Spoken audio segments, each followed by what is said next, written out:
Hi, I'm Danny Lipford. And I'm Chelsea Lipford-Wolf. Thanks for watching this episode of Today's Homeowner here on YouTube. And don't forget to leave us a like and a comment. And be sure to share with a friend, subscribe, and hit the bell icon so you get notified of new videos. Thanks and enjoy the show.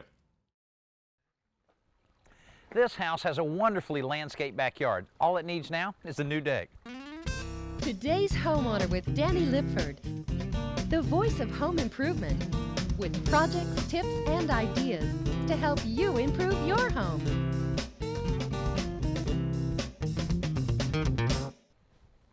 One project that's at the top of many homeowners' list is to create an outdoor living area. You know, we like to say your home doesn't stop at the back door, it extends right out into the yard, especially if you have a yard like this one. Beautifully landscaped, some established nice trees, swimming pool ready to go. All they need is just an outdoor living area, and that will be in the form of a deck. But not just any deck. This one is actually being constructed out of treated wood and then capped off with a composite decking material. Not just on the deck itself, but also all of the handrails will be the very popular composite decking material. We'll show you what's involved in installing that material, as well as a few deck building tips, deck design tips, and a few other things you need to consider if you're thinking about building a deck around your home. Don't go anywhere.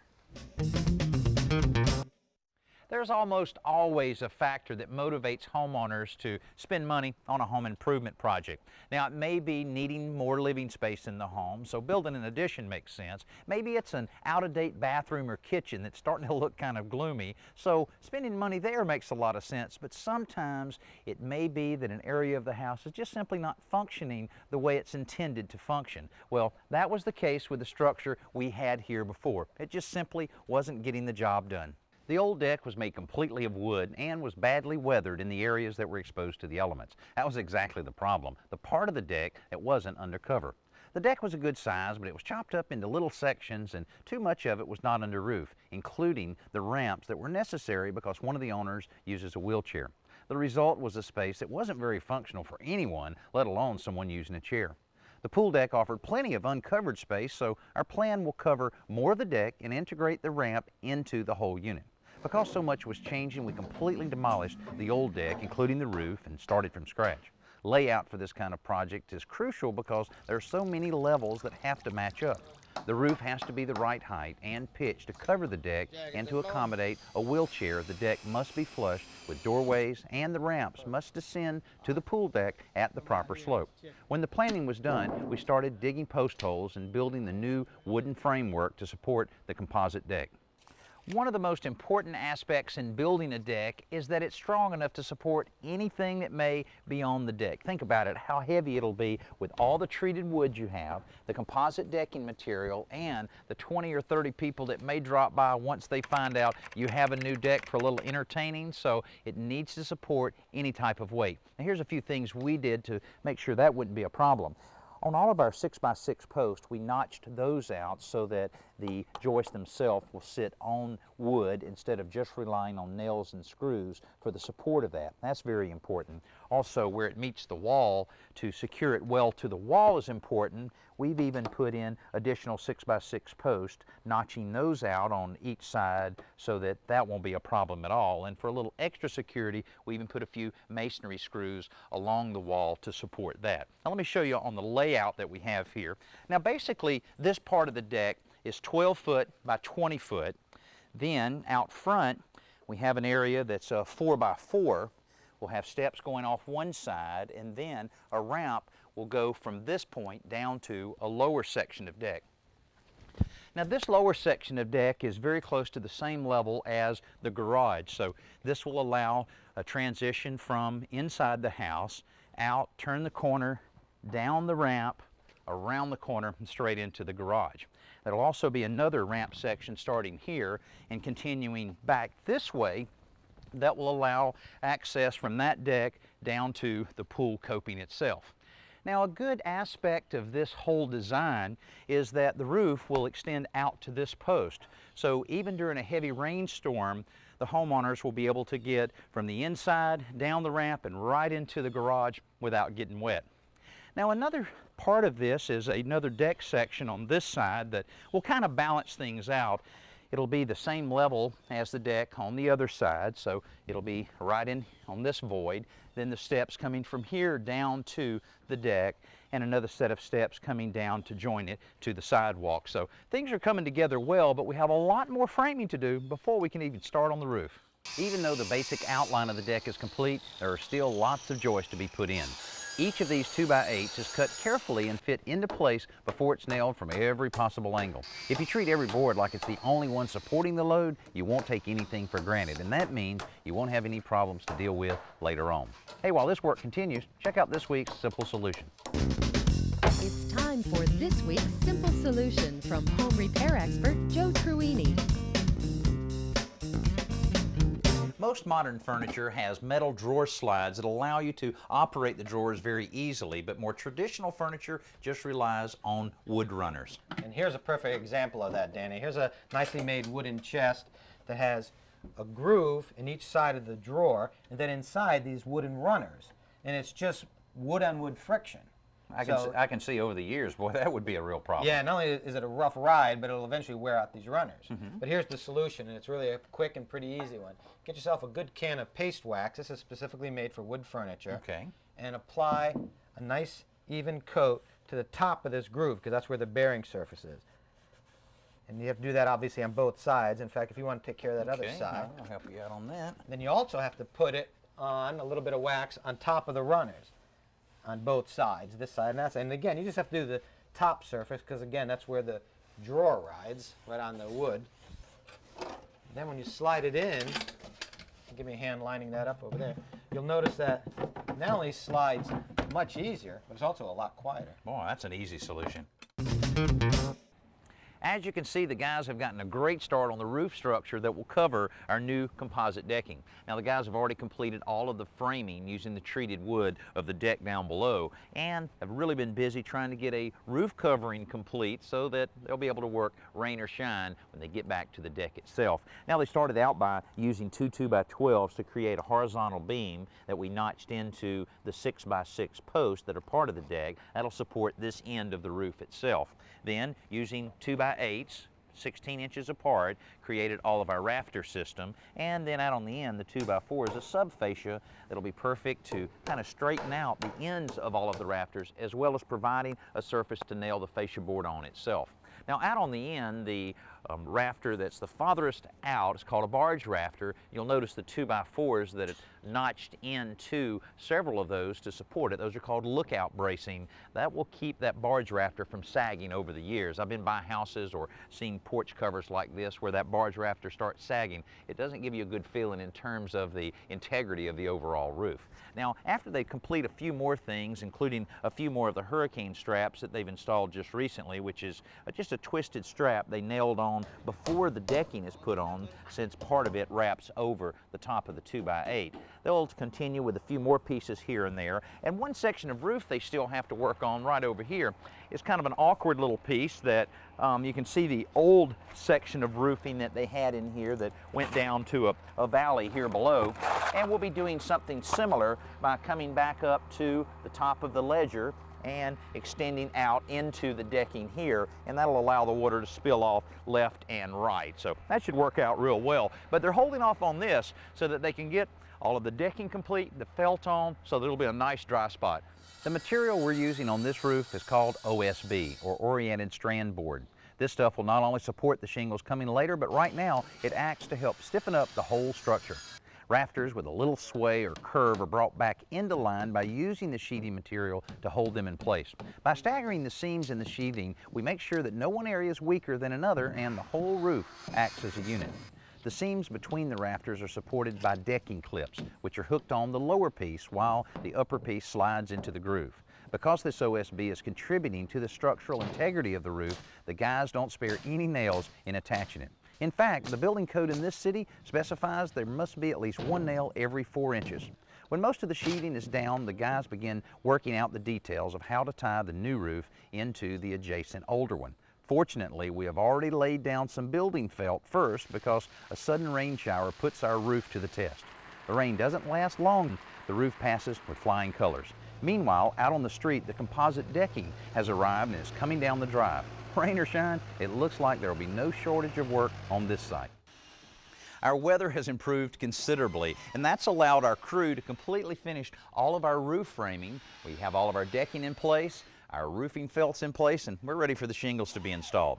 Now also over the last few hours, they've made a lot of progress on the installation of our composite decking material and are over halfway through with the deck surface. Now the material we're using here is kind of unique. It's from a company called TimberTech, and it has two different finishes you can choose from. This finish, like we're using, or you can simply flip it over and you can use this brushed finish that also is very attractive and provides a little traction so that there's no slippage as you're walking across it. Another thing that's good about this kind of composite material is the sizing. This size is the exact same size as a very common treated wood material that's used on a lot of decks called 5/4 by 6, and they also have configurations that match the size of a 2 by 6. So if you have a deck that's looking kind of old, it's very feasible to remove just the deck boards on top and replace it with a composite material. Then you never have to worry about any of the washing or staining and everything to do with the maintenance that goes along with the wood deck.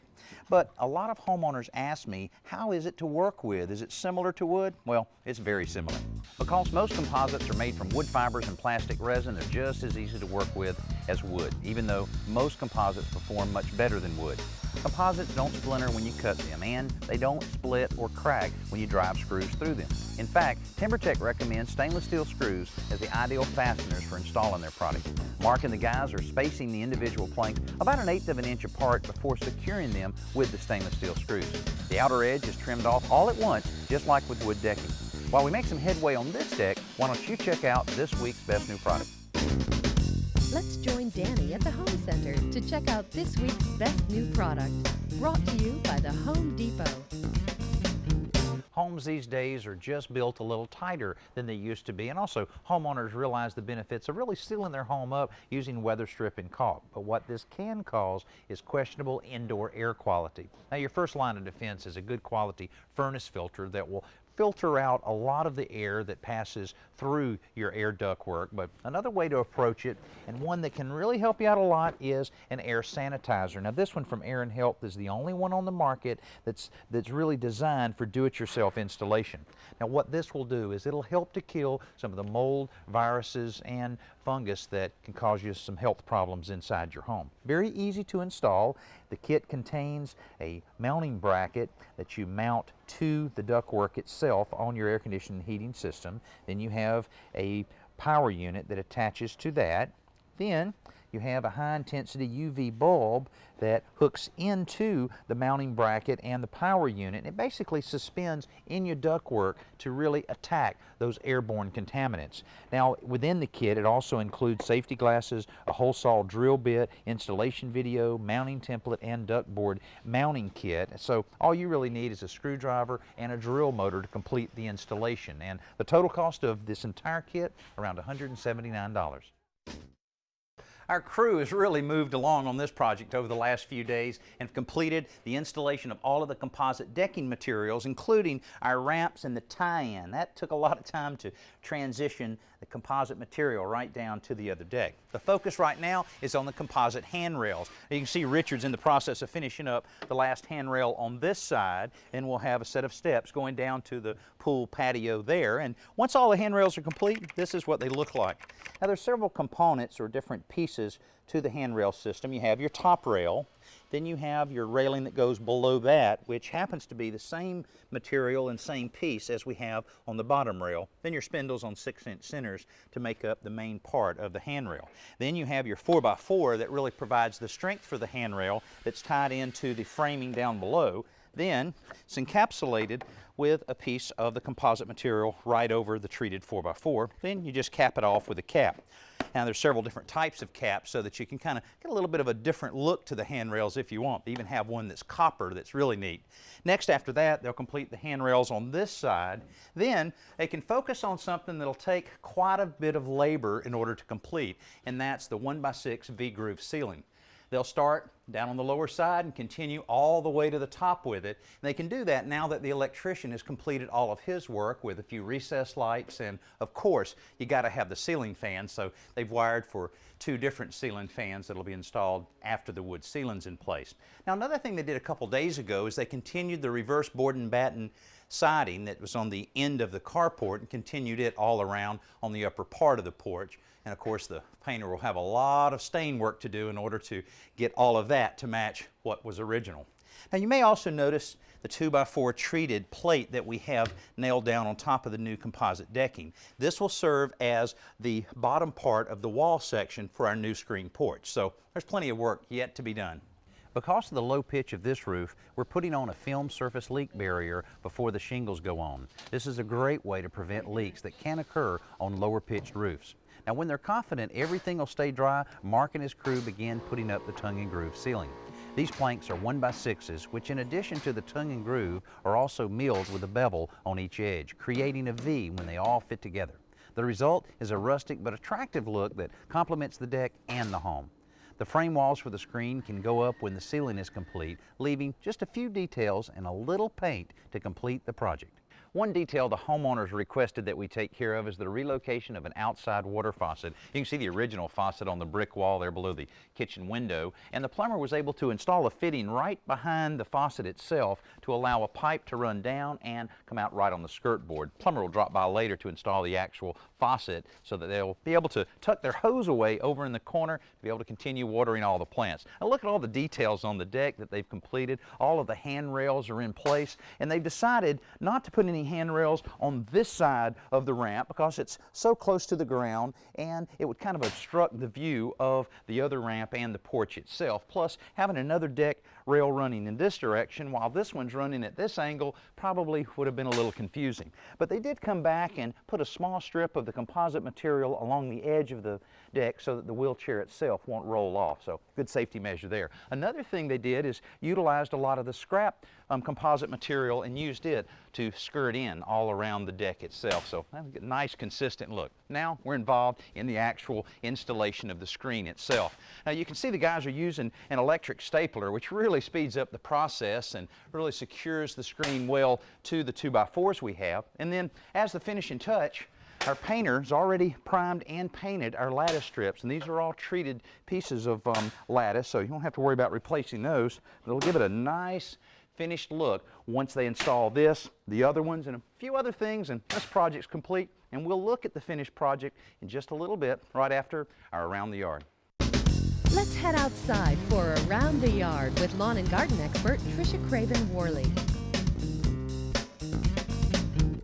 Tricia, you'll have to explain this one to me now. You're stapling plastic six-pack rings to a fence. What's going on? Well, you thought it was a new form of modern art? Well, actually, it's a great way to recycle these plastic things that end up so frequently in landfills and start killing birds. Right, yeah.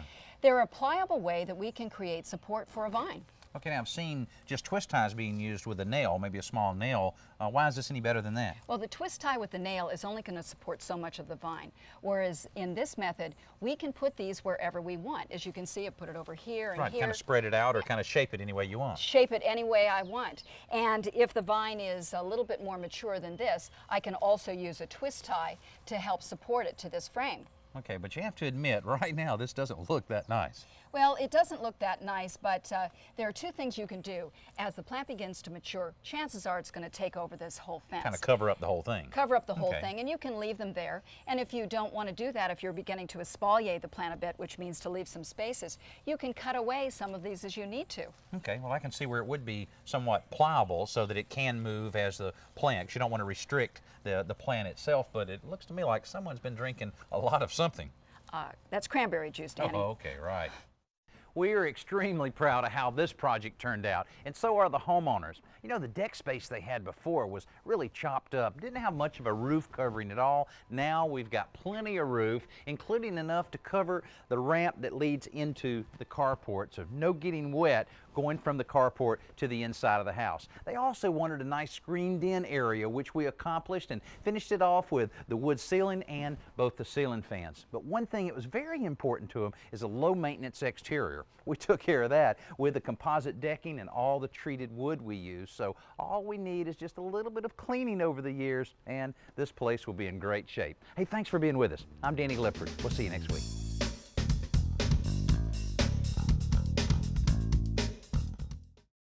Thanks for watching this episode of Today's Homeowner. And don't forget to like, comment, and hit the bell icon so that you'll be notified of new videos. And be sure to click around and watch some more videos while you're here.